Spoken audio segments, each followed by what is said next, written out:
Bem-vinda.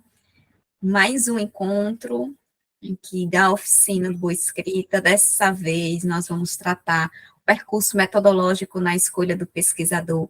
Lembrando que a gente vai romper com aquela famosa frase de que a metodologia é uma receita de bolo. Ela não é definitivamente uma receita de bolo, porque não vem pronta. Quem vai fazer, quem vai elaborar e quem vai escolher é o pesquisador. Então, a partir do momento que o pesquisador escolhe, ele está definindo a metodologia dele, o percurso que irá percorrer toda a pesquisa para alcançar os objetivos e tudo alinhado à sua escolha. Ninguém vai dizer o que tem que ser feito. Quem vai dizer é somente o pesquisador, porque foi ele quem escolheu. Logicamente que a gente aqui não está excluindo a opinião do orientador. No momento de hoje, a gente vai ver um pouco da minha experiência no mestrado e no doutorado, as escolhas que eu fiz, as mudanças, o porquê de mudar durante a metodologia que já foi escolhida, que já tinha sido pré-definida, inclusive em reunião com o orientador e com a orientadora, e como a gente se adapta também a tudo que está acontecendo na sociedade, porque a pesquisa ela vai caminhar junto com a sociedade, ela nem vai caminhar paralela e ela nem vai caminhar de forma separada, né, havendo essa ruptura. A gente não tem como fazer uma pesquisa rompendo com os acontecimentos externos da sociedade. Então, ela vai caminhar junto. E por caminhar junto, a gente vai sofrer também o impacto de tudo que está acontecendo na sociedade. E aí a gente vai ver, num decorrer dessa apresentação, como foi a minha escolha. No mestrado, o ponto de partida para a minha escolha foi a viabilidade da pesquisa.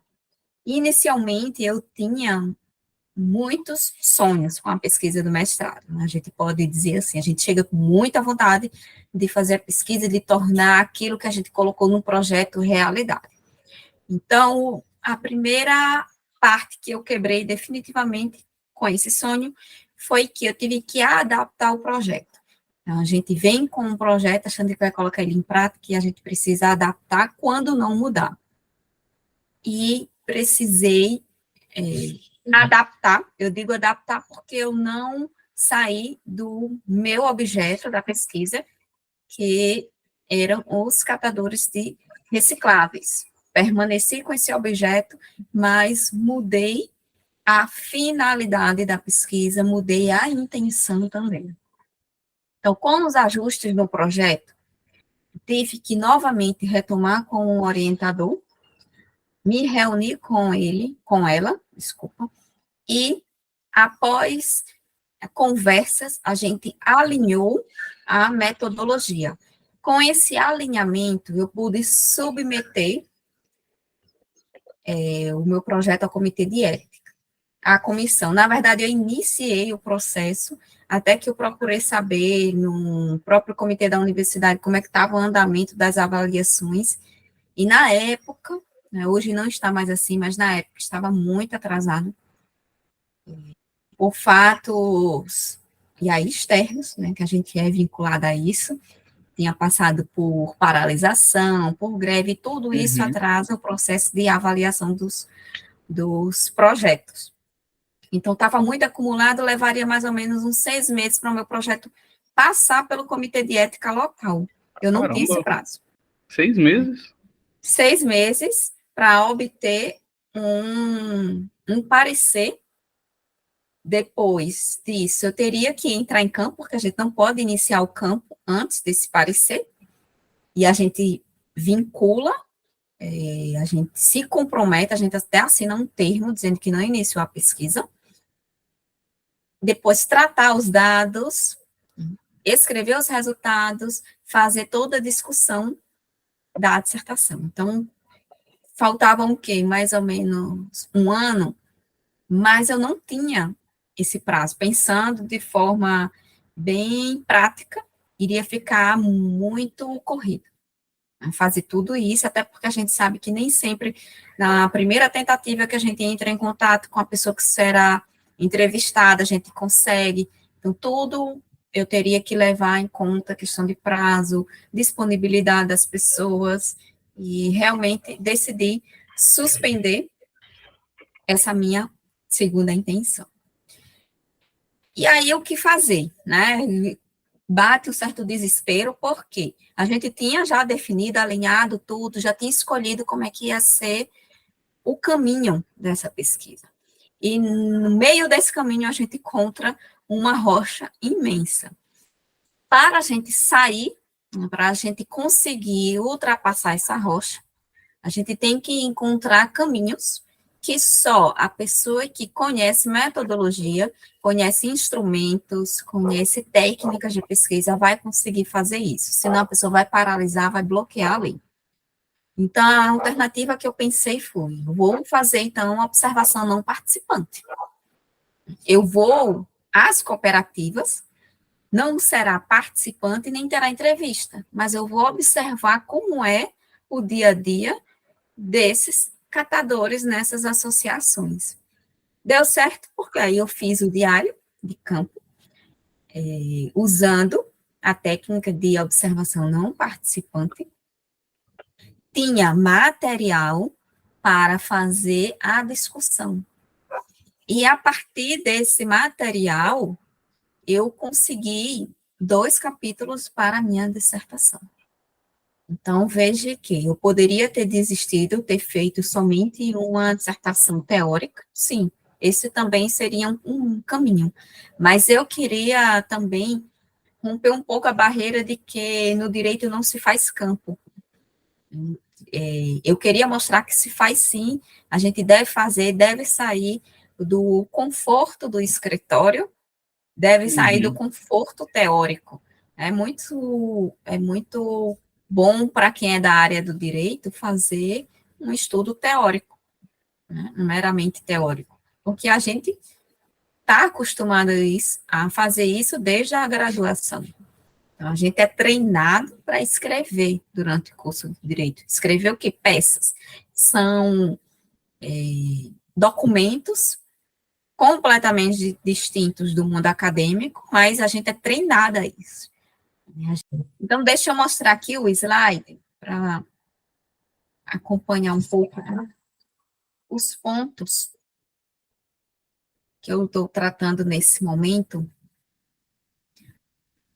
Estou aqui no ponto 7, das mudanças necessárias, né, a partir das minhas escolhas, não as iniciais, mas a que veio de acordo com aquilo que a sociedade, que o tempo foi me dando.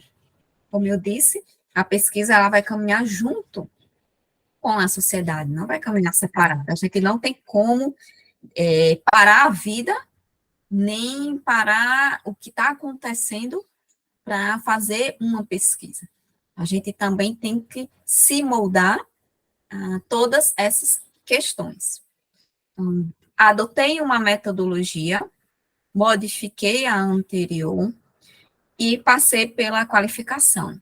Na qualificação, ainda tive que fazer pequenos ajustes, porque meu projeto estava preparado para uma coisa. Então, na qualificação, por exemplo, saiu algumas expressões do tipo que eu entrei em contato, que eu iria entrar em contato, e nada disso foi feito a não ser o agendamento para eu poder entrar na associação, né? Que você não chega na casa de ninguém abrindo as portas, você tem que entrar em contato, fazer um contato mínimo, expor o motivo de você estar ali até para as pessoas não estranharem, até porque você está aparecendo ali de uma hora para outra, digamos assim.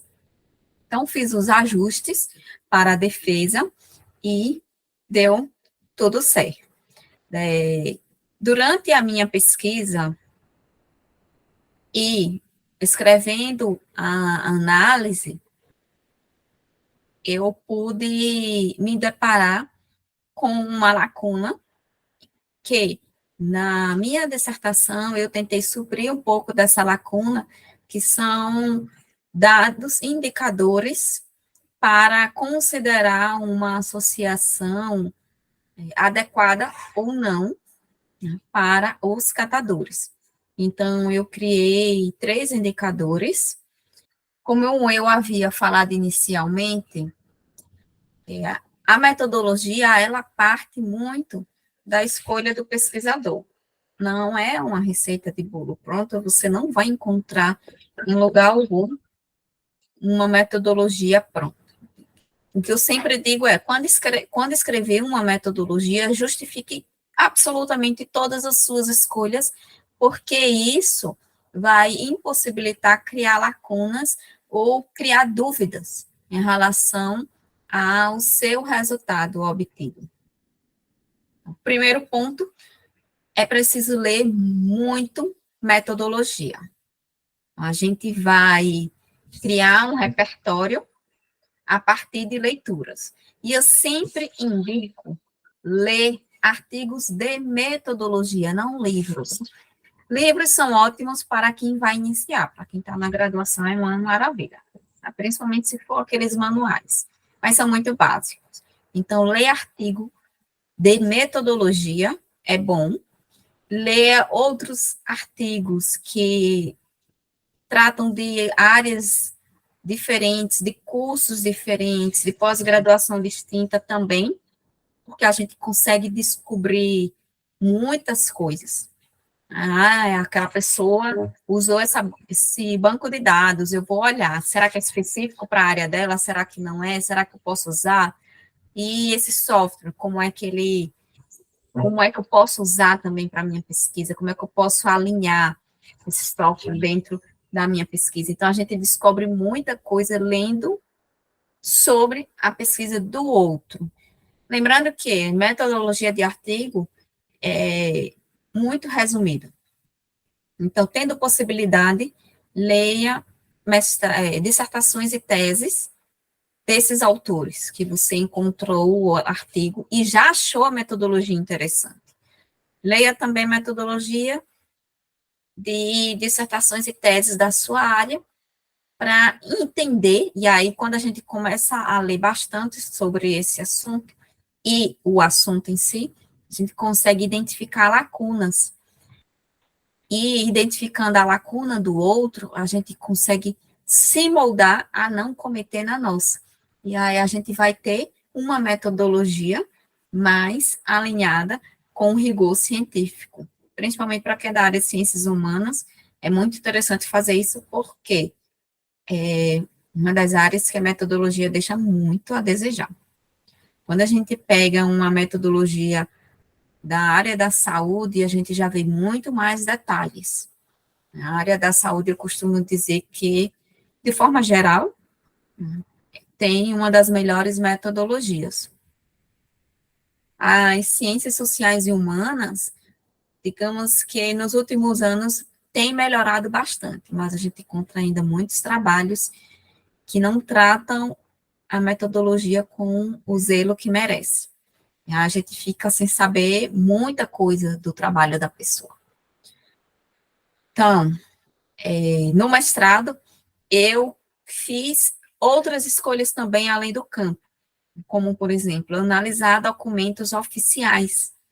E escolhi por sites oficiais, não escolhi indo pessoalmente à instituição, como algumas pessoas fazem, acho muito interessante, e a depender do tipo de documento que se quer pesquisar, precisará fazer isso.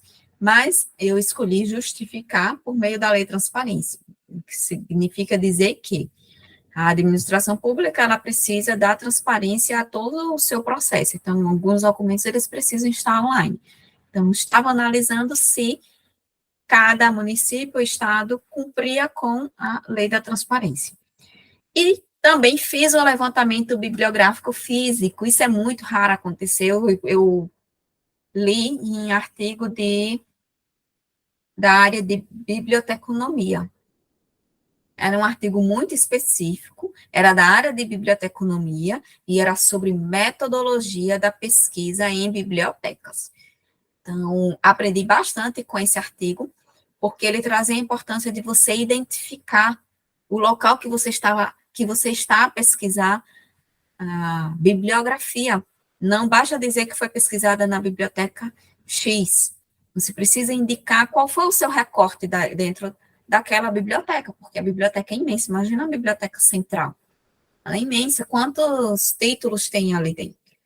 Então, segue o mesmo parâmetro da pesquisa em base de dados.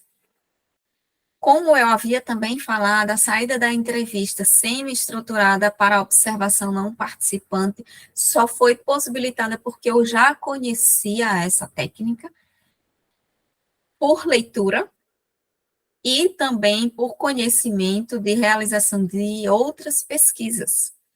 Aí a observação não participante foi na área das ciências sociais, encontrei um artigo onde a pessoa fez um diário e ela trouxe relatos desse diário. Foi um artigo bem cuidadoso, trazendo essa observação não participante. É possível também, na metodologia, a gente descrever a prática sem conhecer a teoria. E não vai deixar de fazer sentido. Porque o leitor, se ele estiver à procura desse tipo de material ou já tiver um repertório teórico a respeito disso, ele vai reconhecer a técnica que foi usada. Então, cabe também muito da procura do leitor, da curiosidade do leitor também, não só de quem está escrevendo. No doutorado, o doutorado eu posso dizer que quebrou todas as minhas expectativas. Não só porque, dessa vez e novamente, eu não tive como aprovar um projeto ao comitê de ética, mas porque agora, de fato, eu não tinha como sair de casa. Então, eu tinha que fazer a pesquisa dentro do escritório. E como fazer uma pesquisa prática de dentro do escritório? Como fazer um campo de dentro do escritório? Será que isso é possível? Será que isso não é possível? Será que a gente tem capacidade de fazer isso? E eu comecei a pesquisar muitos artigos quando eu percebi que eu não tinha como sair de casa. E eu queria fazer campo. Eu queria trazer dados. E a partir do momento que eu vi que isso era possível, eu comecei a trabalhar nisso. E por quê? A submissão não foi possível, porque eu tive que fazer o campo de casa, não ir ao campo de fato. Porque simplesmente a gente passava por um período de pandemia. Então, eu não tinha como solicitar a assinatura e o carimbo para enviar ao comitê de ética o documento solicitado por eles, que é a carta de anuência. Ah, mas por que você não enviou isso por e-mail? Porque eles não estavam atendendo o público externo. E, pelo menos, né, as instituições que eu precisava obter essa carta de anuência. Que é a carta de anuência, afinal de contas, para quem não submeteu um projeto ao comitê de ética. É só a instituição dizendo que conhece ou reconhece que há um projeto em andamento para aprovação que quer realizar a pesquisa lá. Não é uma autorização. A autorização só vem depois. Que aí a autorização é cada participante, ele vai assinar um termo.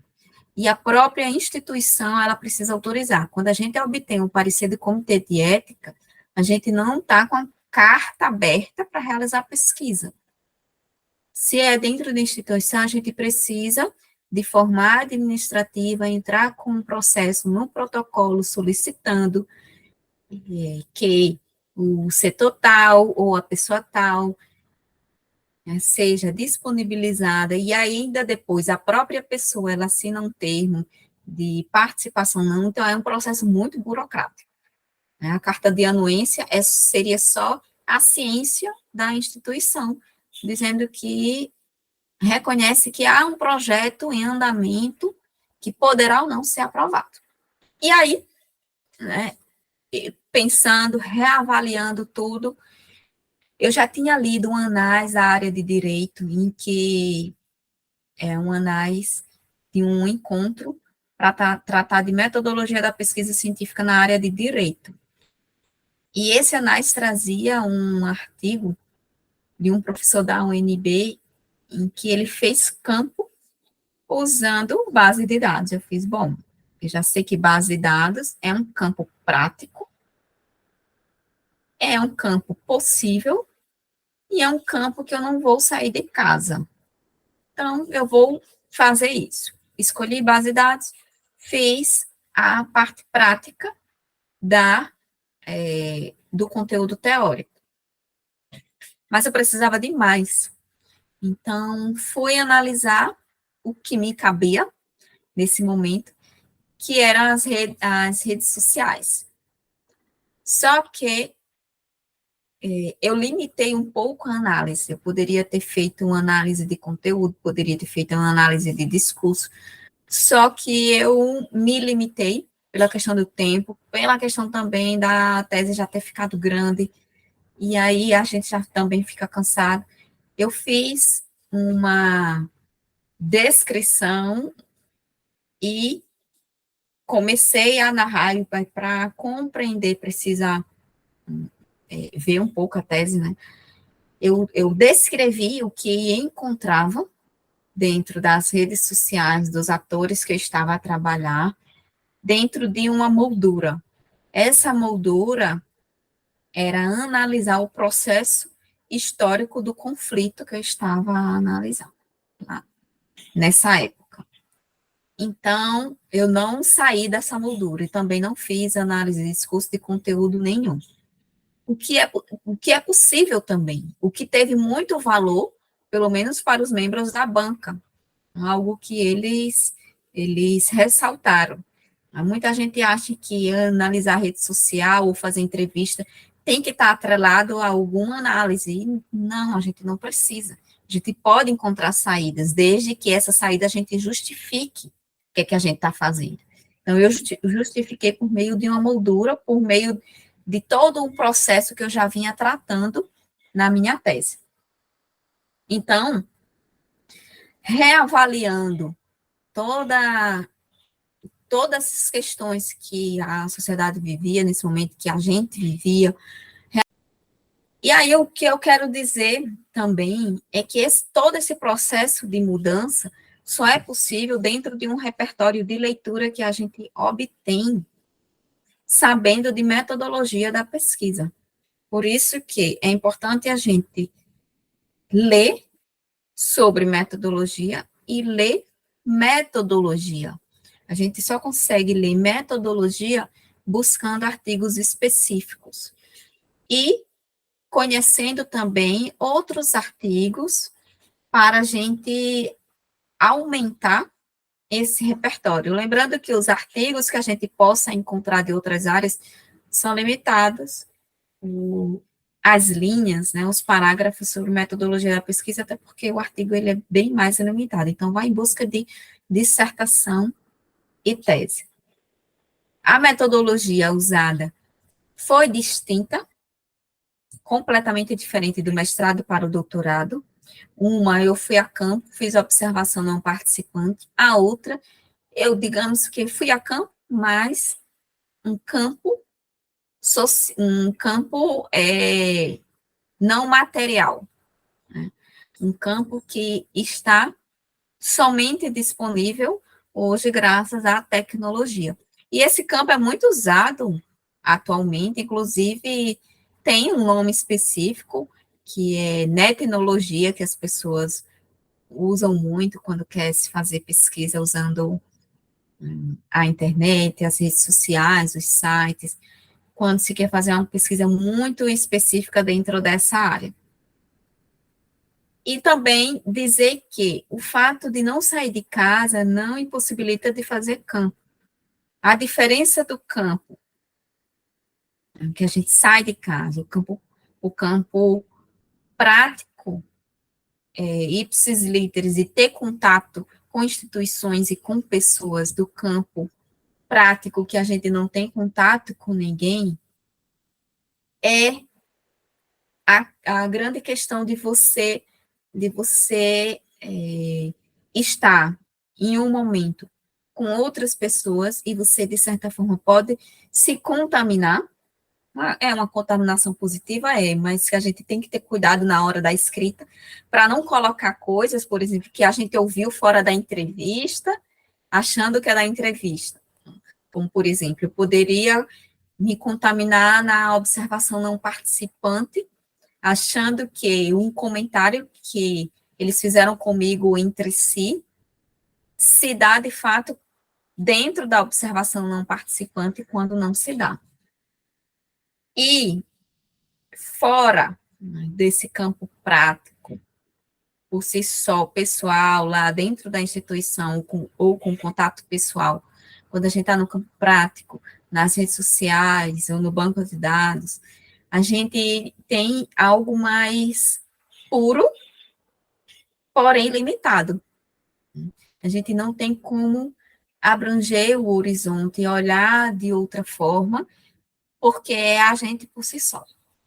Então, o nosso conhecimento limitado o que está agora em voga, né? É a cognição limitada. Muita gente achou isso muita gente não, né? A pessoa em si achou que era, de fato, como é que chama? Uma ofensa, mas não se trata de uma ofensa. Todo mundo tem uma cognição limitada. Reconhecer que tem a cognição limitada é onde está o grande aprendizado. Então, a gente tem que buscar aprender a aprender cada vez mais.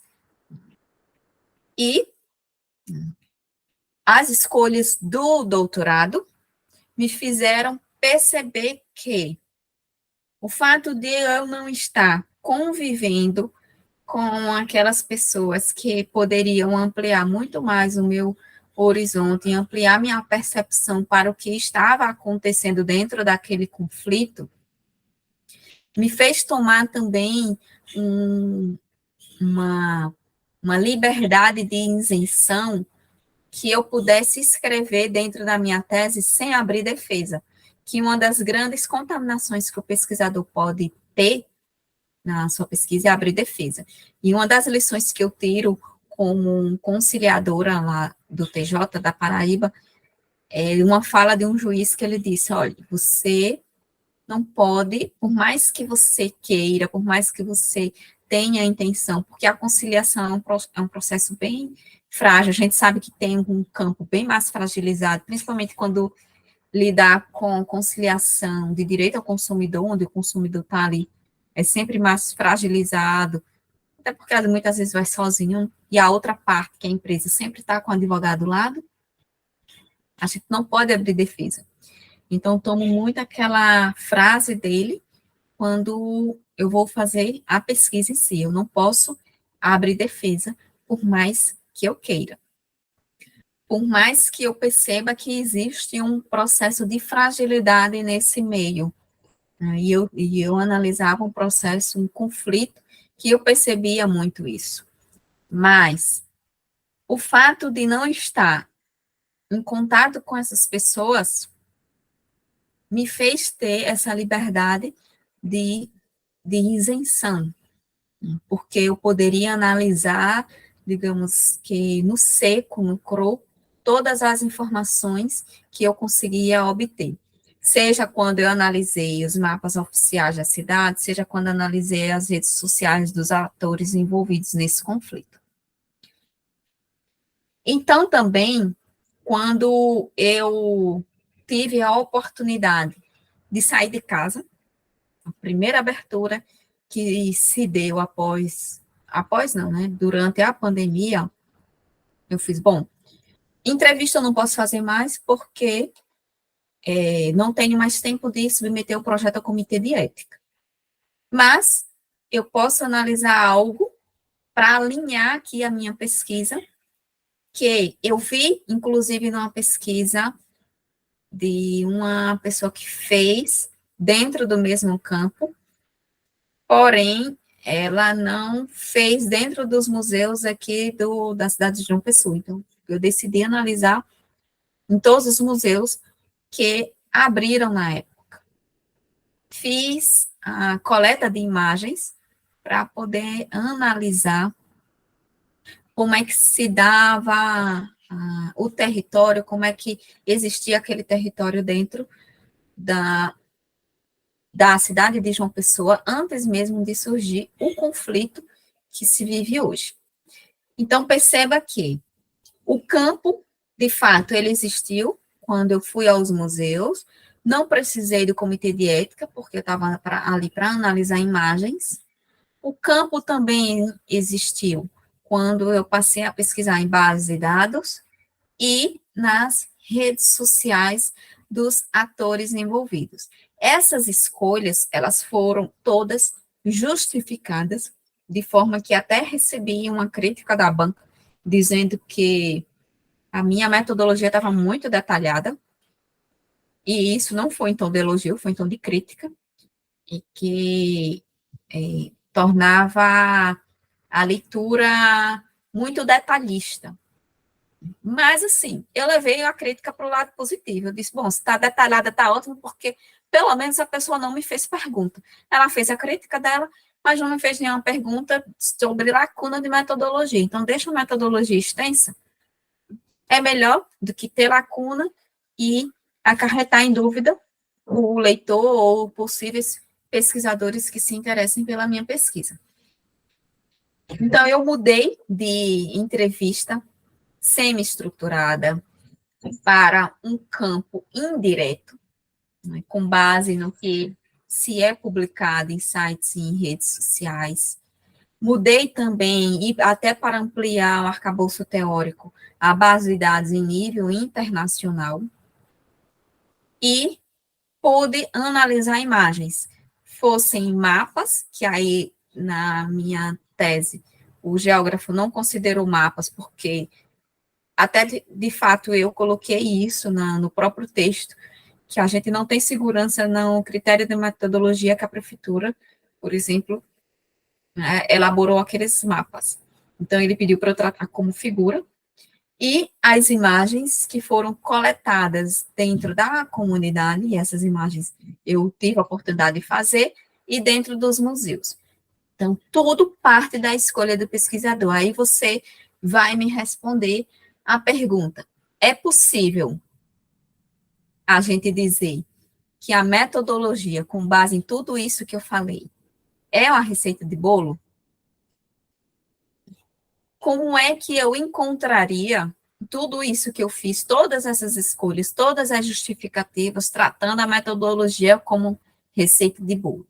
A gente pode dizer que, agora pronta, a metodologia, ela é uma receita de bolo, porque quem pegar vai ver como eu passei por todo esse caminho e poderá, se quiser, até repetir. Mas no processo criativo, a metodologia não é a receita do bolo, como muita gente costuma chamar. Eu até falo isso, mas em outro nível, né? Em nível de quem está iniciando agora, de quem ainda não entende de fato o que é uma metodologia. Mas a gente precisa compreender em nível de pós-graduação até as palavras, até a formação do período, a gente tem que compreender que o nível é outro. O nível sendo outro, a gente tem autonomia, tem independência para fazer escolhas. Eu espero que o momento de hoje ele tenha sido proveitoso, que todo o que foi falado, tudo que foi falado aqui nesse momento, tenha despertado algum interesse, seja em buscar mais material, seja até mesmo de adaptar o processo criativo da metodologia da sua pesquisa.